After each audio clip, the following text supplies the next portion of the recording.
Price Lord. Asia 27:3. ஆண்டவர் என்ன பண்ணுறாரு பாருங்க, உங்களை காப்பாற்றாரா, அடிக்கடி தண்ணி ஊற்றாரா, உங்களை யாரும் சேதப்படுத்த மாட்டாங்களாம், இரவும் பகலும் பாதுகாப்பாங்களாம். உங்களுக்கு ஏதாவது ஒரு பிரச்சனை வரும் பொழுது, ஒரு கலக்கமான சூழ்நிலை வரும் பொழுது எதுவுமே உங்களை சேதப்படுத்தாது. சத்துருவோ, உங்களை பகைக்கிறவர்களோ, உங்களுக்கு நோயோ எதுவும் சேதப்படுத்தாது. இரவும் பகலும் உங்களுக்கு காவலாக இருக்கிறார். இந்த காவல் உங்களுக்கு அடிக்கடி தண்ணீர் ஊற்றணும்னா, ஆண்டவருடைய அருளும் ஆசீர்வாதம் வேண்டும் என்றால் நீங்கள் என்ன பண்ணணும் தெரியுமா? கசப்பு என்ற வேர் இருதயத்தில் இருக்கக்கூடாது.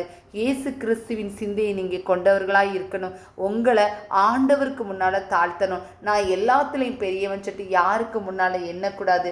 யார் உங்களை பார்த்து பொறாமப்பட்டாலும் நீங்கள் அவங்கள ஆண்டவர்கிட்ட மன்னிச்சு அவர்களை ஆசீர்வதித்து ஜெபிச்சு பாருங்கள்.